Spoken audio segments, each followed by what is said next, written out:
Jsem hotový, jdu do pelechu. Tak jo. Dobrou. Dobrou. Kriste, pane, podívej se na to. Boha jeho, co to je? To je roztoč. Jak tady píšou, jsou jich miliony. A v téhle zemi zamořili každou postel. Neuvěřitelný, co? Dobrou noc. I moji postel? I naší královny. A ta si ji převlíká.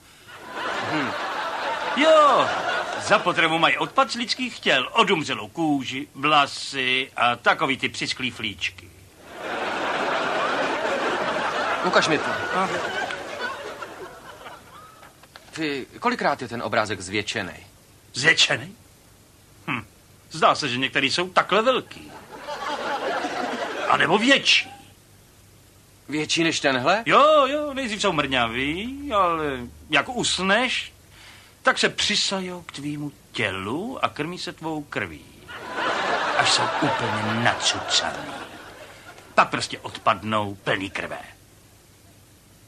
A je jich hodně moc? Miliony. Proč si myslíš, že po ránu bejváš slaboučkej jak moucha? Tak zlý to nebude.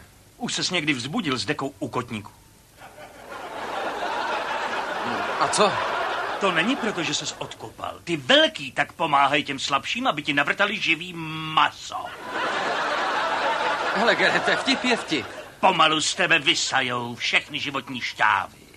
To už stačilo, fakt. Až z tebe zbude jen hromada kostí potažená vyschlou kůží. Tak tohle poslouchat nebudu. Jdu pryč. Kam jdeš?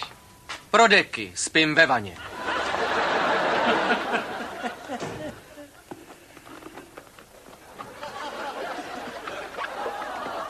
Nepůjdeš už do postele, co?